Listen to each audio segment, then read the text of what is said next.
یہاں پر چھیڑنا چاہتا تھا اور میں ایوان کے نوٹس میں یہ بات لانا چاہتا ہوں۔ بنیادی بات یہ ہے کہ 15-20 دن سے برما کے اندر جو واقعات رونما ہو رہے ہیں ٹس سے مس نہیں ہو رہا کوئی۔ انسانی حقوق کی تمام تنظیمیں گم ہو چکی ہیں۔ ہمارا پارلیمنٹ خاموش ہے، ہماری میڈیا بھی خاموش ہے۔ اس حوالے سے مکمل ایک سکوت چھایا ہوا ہے۔ ہم نے ملک بھی مسلمان کے نام پر بنایا، دو قومی نظریے کی بنیاد پر بنایا۔ ہم اس رسول مقبول صلی اللہ علیہ وسلم کے امتی ہیں جو رسول اکرم ہمیں تعلیمات دیتا ہے۔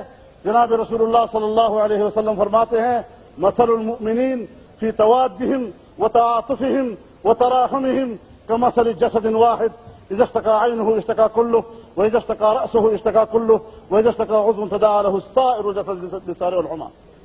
مسلمانوں کی مثال ایک دوسرے کے ساتھ ہمدردی، دوستی اور راہ روی میں ایسا ہے جیسے ایک جسم، اگر جسم کی آنکھ میں درد ہے تو پورا جسم بے قرار، اگر اس کے سر میں درد ہے پورا جسم بے قرار، اور جسم کے کسی حصے میں بھی اگر تکلیف ہوتی ہے تو ساری رات انسان جاگے گزارتا ہے بخار کی حالت میں۔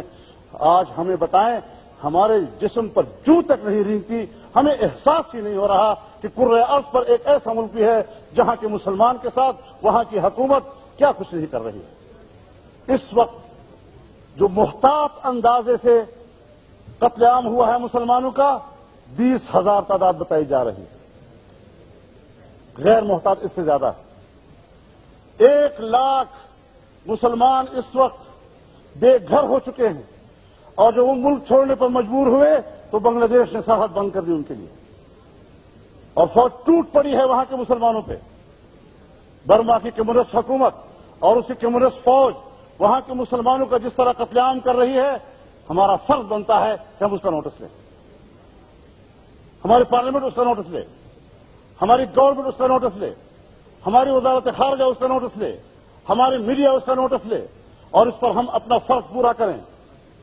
کیوں انسانیت کا اتنا قتل عام ہو رہا ہے؟ اس لیے کہ وہ مسلمان ہیں۔ اگر تیمور میں کوئی مسیحی مرتا ہے اس کے لیے فوراً الگ ملک کا مطالبہ ہوتا ہے۔ اگر سوڈان میں کوئی مسئلہ آتا ہے وہاں مسیحیوں کے لیے الگ ملک کی بات کی جاتی ہے اور الگ ملک گرائے جاتے ہیں۔ لیکن اراکان وہاں کا مسلمان برما میں آج تحت تیغ ہو رہا ہے، قتل عام ہو رہا ہے، انسانیت قتل ہو رہی ہے وہاں پر کسی پر جوں تک نہیں رک رہی۔ اس لیے میں آپ کی وساطت سے پوری پارلیمنٹ کو اور حکومت کو اور ذمہ داران کو اس انتہائی اہم مسئلے کی طرف متوجہ کرنا چاہتا تھا۔